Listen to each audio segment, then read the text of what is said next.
As much as it's a truth universally acknowledged that a wrestling fan is never happier than when he's furious about wrestling, even the curmudgeonliest of curmudgeons would have to admit that Vince's Thump and Bump company have turned out some pretty snazzy grappling over the last 12 months. And frankly, it would be insane if they didn't, considering they have on their roster some of the best wrestlers currently breathing. But who turned in the best performances of the year? Cast your mind back, children. Honorable mention, Seth Rollins. Okay, he was number 11. Alright, do not burn me. It's just his whole babyface persona is currently very bad. Sparkle Crotch is hurting him, despite being one of the best in-ring performers in the world right now. Look, it's a tight list. Get off my back! I'm Adam from WhatCulture.com, and here are the 10 best WWE wrestlers of 2016. Number 10, John Cena, the face that runs the place, the legend that must be mentioned, the bozo that owns the dojo, the winner that cooks the dinner, the doctor that's gonna rock you, the dude that rules with chew, the Massachusetts that comes up with the solution. That's probably too many. The champion that don't do no tampering, the beast that pays the least, the big guy that cleans the pigsty. Okay, sorry, I'm going to. The bloke that tells the jokes. No, I'm done. John Cena has been one of the best wrestlers on the planet for the past 2 years, and he hasn't had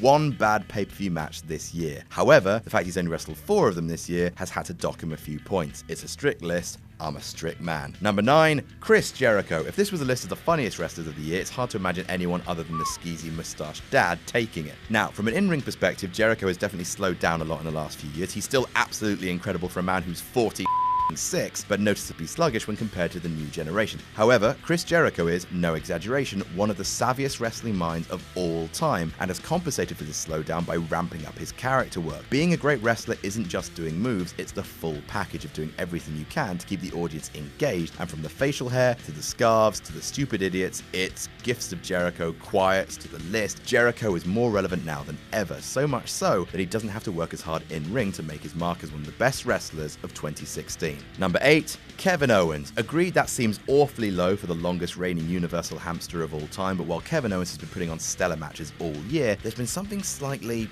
off about him. Now, that's a very subjective thing. Again, it's my list, suck my dick, but for someone who's been Intercontinental Champ and World Champ in the same year, he's always seemed like he was missing something. For example, for the majority of his reign, the list of Jericho has been more over than his championship, which is baffling. Still, despite never quite feeling like he's got the full support of the company behind him, he remains an utterly fantastic wrestler, probably the best talker in the entire WWE, and in terms of in-ring psychology, the man is near peerless. Also, that match with Zayn at Battleground was the absolute tits. Number 7, The Revival. The duo of Dash Wilder and Scott Dawson like to call themselves the absolute best tag team on this planet, and it's hard to disagree. I mean, I do later in this very list, but such is my right as a contrary internet dickhead. Dawson and Wilder, despite initially seeming blander than a Vladimir Kozlov sandwich on plain bread, have proved themselves as the masters of tag team fundamentals, and despite living down in developmental, have been setting a shining example to every partnership in the company, if not the world. The Revival versus Enzo and Cass was very special at Roadblock. The 2 Revival versus American Alpha matches at TakeOver Dallas in the end were even better, and the most recent matches with #DIY have been even better than that. While it's still hard to imagine either man working as well outside of their partnership, or whether their subtly brilliant gimmick will get over with the main roster, the point is,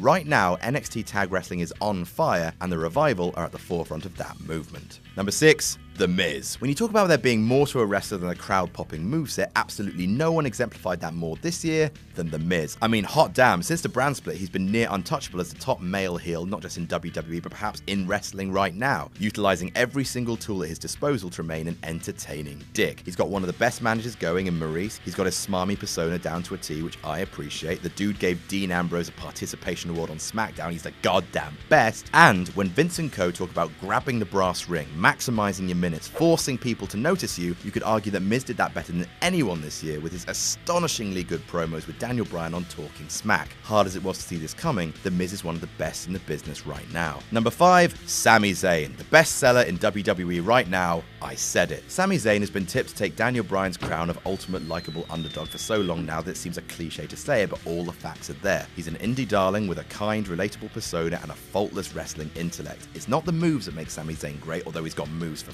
days. It's the in-ring storytelling and the psychology that makes the underdog from the underground so great. He's got the best determined face in wrestling, and there's something about his jelly leg selling that just rips sympathy out of you. His feud with Kevin Owens has become one of the best of the year, and even his program with Strowman is fascinating just because no one wrestles a David and Goliath match as well as Zayn. Good man, good hat, phenomenal wrestler. Number 4, Shinsuke Nakamura. Yep, 4. Shinsuke Nakamura had one of the best debut runs of any WWE wrestler ever, his first match against Sami Zayn being one of the best of the year, followed by stellar encounters against Austin Aries and Finn Balor, before winning the belt from Samoa Joe at TakeOver Brooklyn 2. Also, he's one of the most charismatic wrestlers of all time. He's what happens when a Michael Jackson costume gains sentience and becomes a porn star, and he's been putting on fantastic matches all year. Frankly, there's no way he wasn't going to be in the top 5, but the thing is, him being the headline act in NXT during a time where the relevance of NXT has fallen a fair bit has cost him. The hype has worn off ever so slightly from Dallas, but hell, that's only to be expected because the hype was unreal. Please move to the main roster and fight Brock Lesnar, Mr. Nakamura. Please do that. Please do it for me. Number 3, hashtag DIY. The Revival may slightly be the better cohesive team, but paint my balls if DIY aren't my absolute favorite tag act going right now. If you don't know who Johnny Gargano and Tommaso Ciampa are, then hang your head in shame, my son. They're absolutely fantastic. They've been part of the 2 best tag matches in all of WWE this year against the Revival at TakeOvers Brooklyn 2 and Toronto, and if you haven't seen them yet, watch them. They're truly something else. Pause the video and do it. I will wait. Weren't they incredible? However, what puts the team of Gargano and Ciampa at the top of my list over, say, the Revival, who have wrestled more great tag matches this year, is the fact that not only are they superb together, they're brilliant solo wrestlers as well. You could make the case that their first round match against each other in the CWC was one of the best matches of the whole tournament, if not the year. If they continue this trajectory, 2017 will belong to Johnny Wrestling and the Psycho Killer. Number 2, Charlotte. Women's wrestling has been one of the big wrestling stories of 2016, from the triple threat at Mania to the first ever WWE pay-per-view headlined by a women's match with numerous Raw main events in there, and the best women's feud WWE's ever showcased, yes, even better than Trish and Lita. Some of these decisions have felt a little rushed, with some fans annoyed by the frequent Raw title changes, and the Hell in a Cell stipulation did come a little bit out of nowhere, but regardless, women's wrestling is a huge deal right now, and the leader, the queen of that division, is Charlotte. A lot of people prefer Sasha Banks because she bumps like a lunatic, but I think Miss Flair is better, so fight me. She's a fantastic wrestler, a brilliant in-ring showman, and while she's occasionally a bit silly on the mic, I don't need you anymore. In my correct opinion, she's the pure best heel on the roster right now. I mean, you just hate her. And number 1, AJ Styles. No one's had a better year than AJ Styles. Absolutely no. From his debut at the Royal Rumble, which was both completely predictable and still made everyone lose their fruit, to his current reign as WWE World Champion, the man has been untouchable in terms of turning out consistent excellence. The dude has been in 9 matches rated 4 stars or higher by Dave Meltzer. 9 this year. Every show he's been on, he's turned in one of the best performances of the night, and he's still in his prime. The fact that he's a world champion after making himself huge outside the WWE is a gigantic statement, and the phenomenal one is the main reason why people should be looking forward to the blue brand in 2017. And that's our list. Did we miss any out? Tell us about it in the comments. Don't forget to like, share, and subscribe. You can follow me on Twitter here. I'm Adam from WhatCulture.com, and I'll see you soon.